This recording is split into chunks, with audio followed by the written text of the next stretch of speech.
Elementos, cada familia tenía su propósito.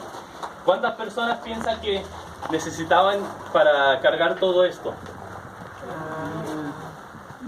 ¿100 o 200 o 1000? ¿Sí? ¿Quién me dice un número? 1000. 2000, más cerca, son 8000.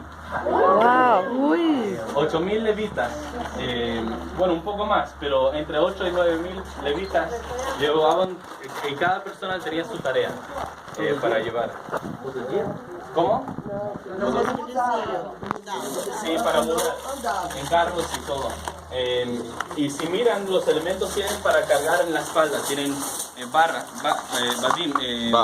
Sí, barras.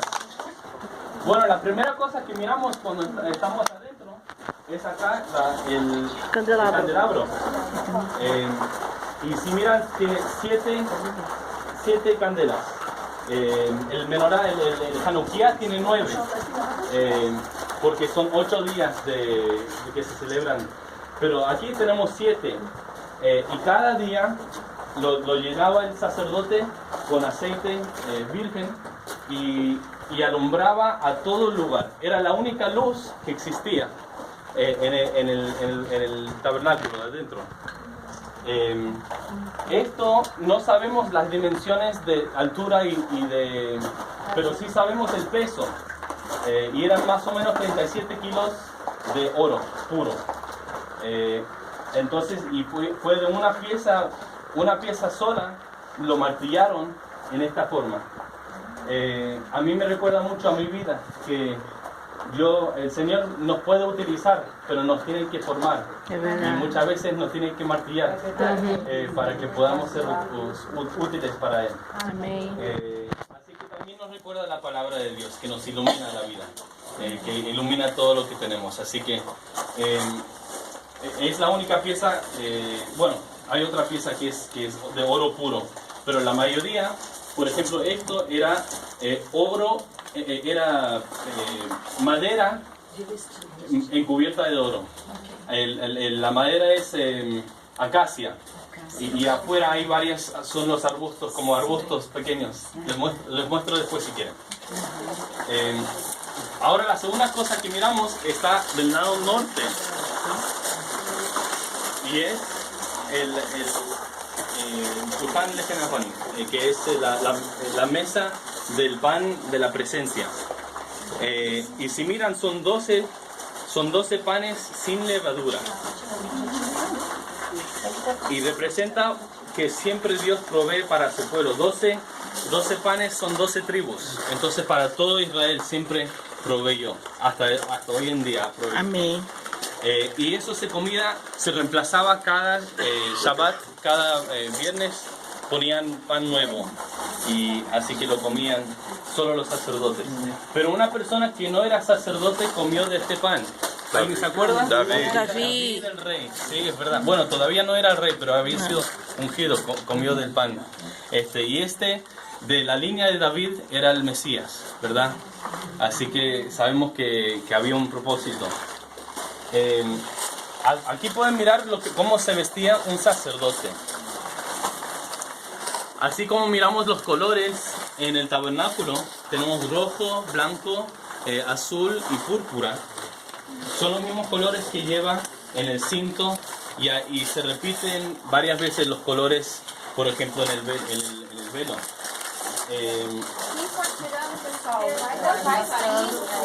Sí.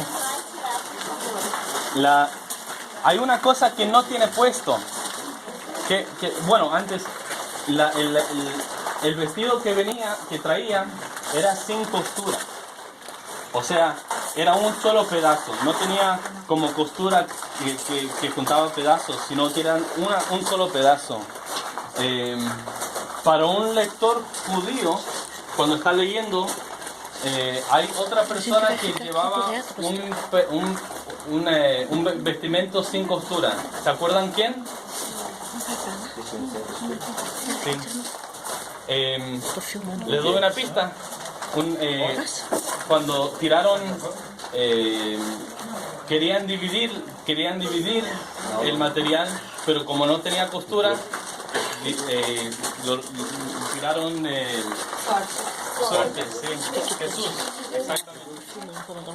Sí, exactamente. Entonces, para un lector judío, esto tiene un significado, ¿verdad? Recuerda al sacerdote, a lo que estaba vestido.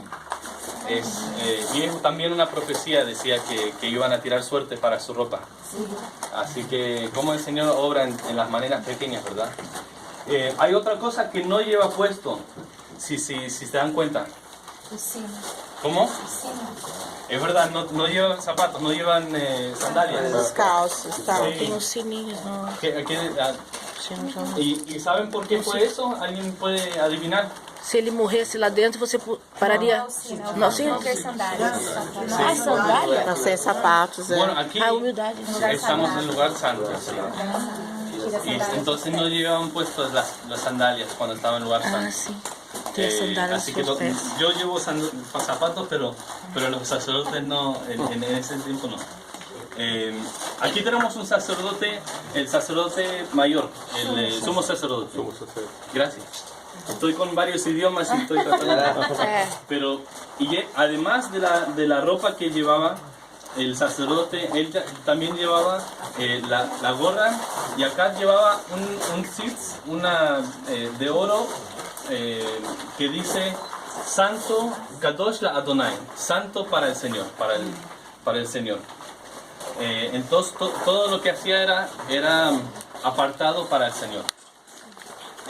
Además llevaba el efod, y llevaba todos los nombres, 12, exactamente, cada tribu tenía su piedra exacta.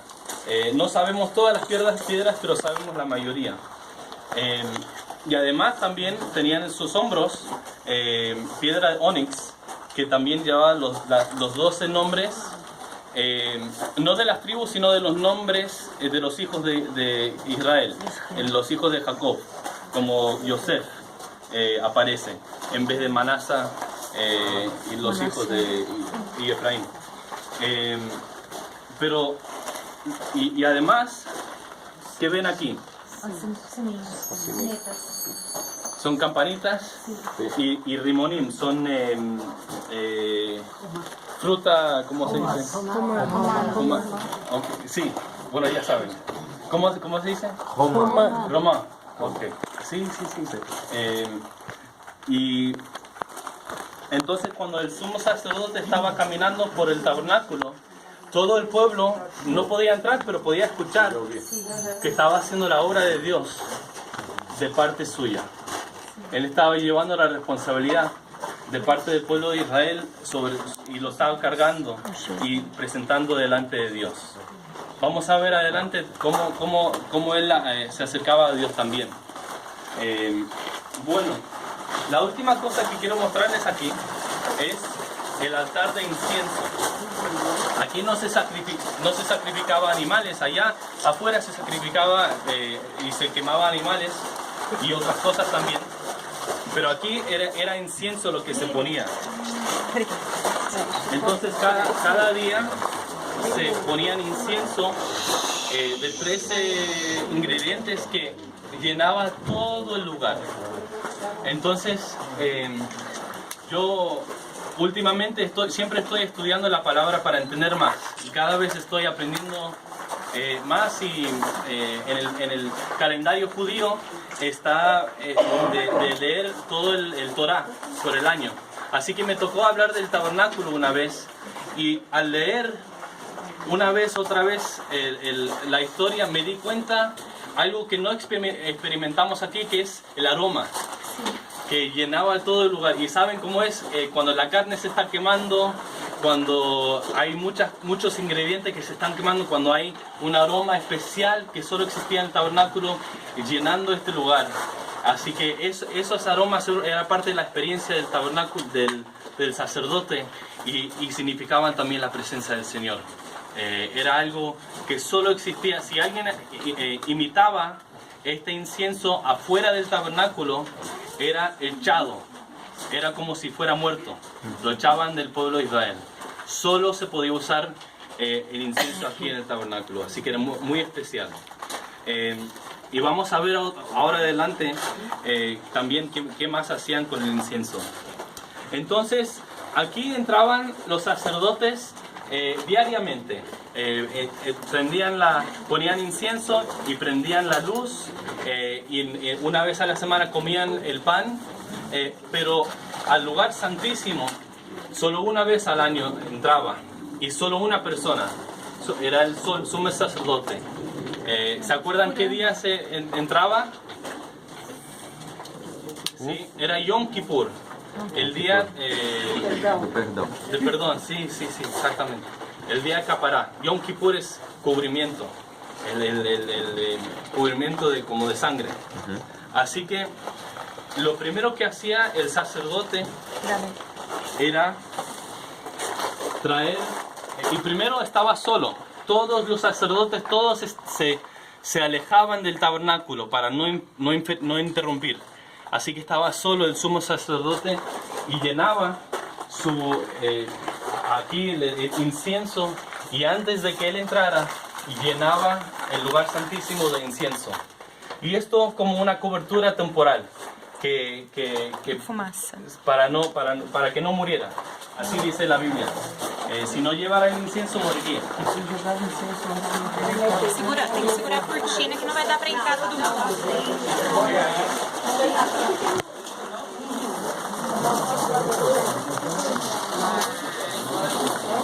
Olha que bem.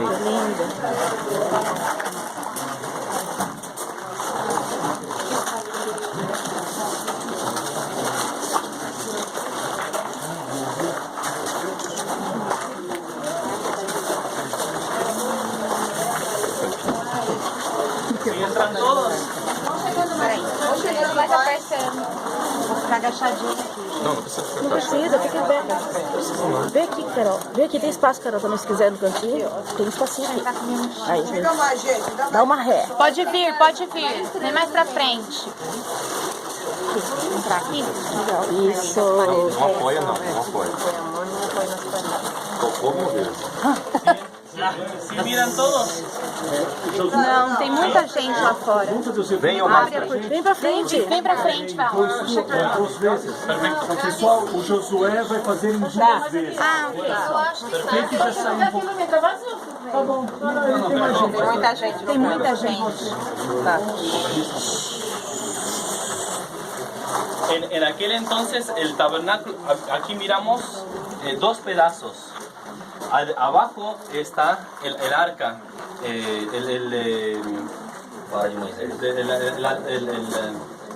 Tábuas. sí. Tábuas. ¿Cómo se llama en portugués? Tábuas da lei.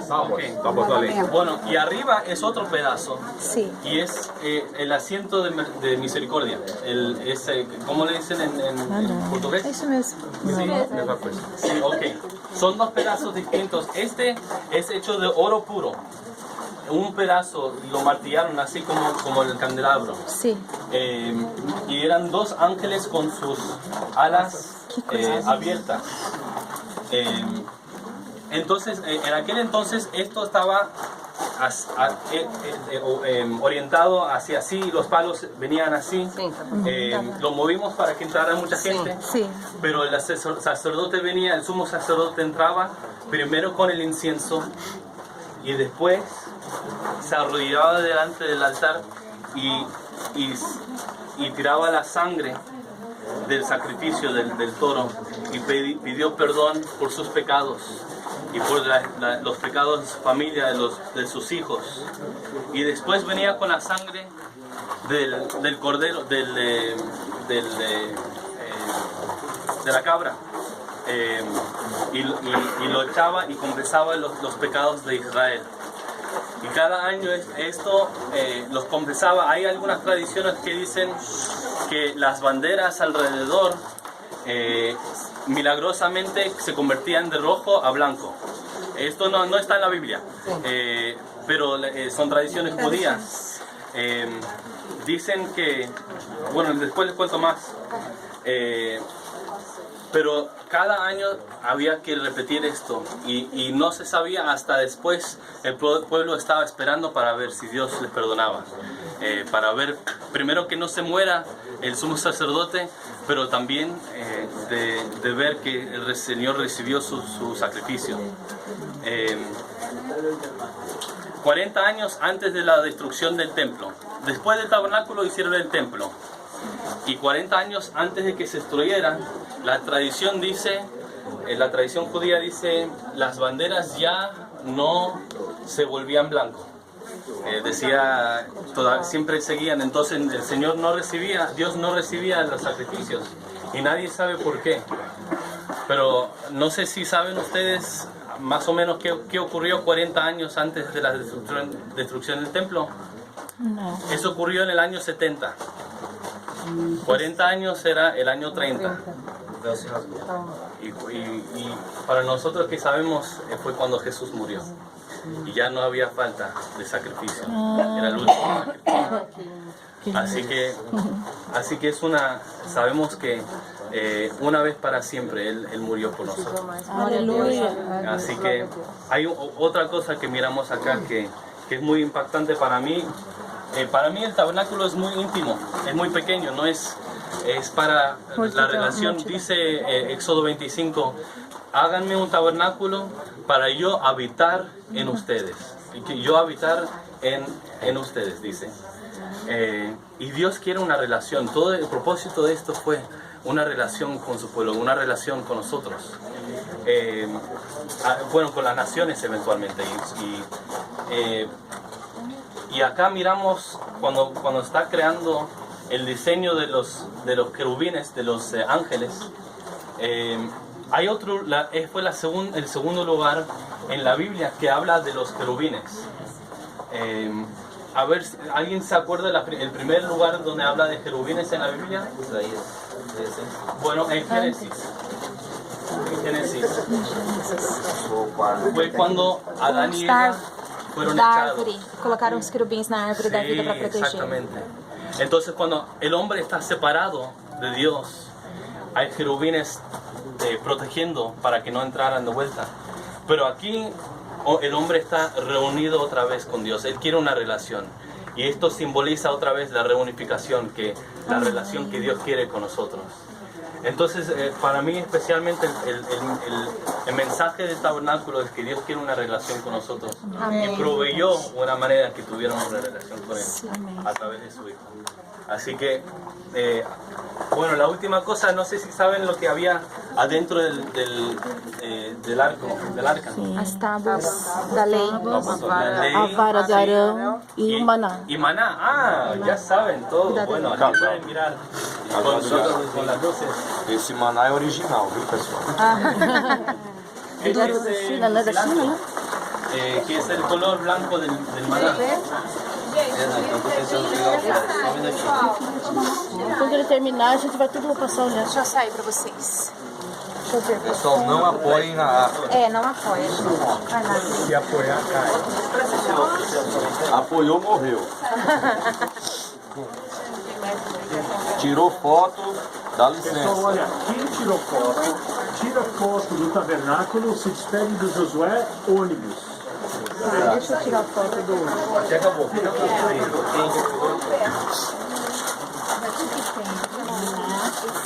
E a vara já tem um negócio com flor. A vara ainda era flor. Maná, o que é?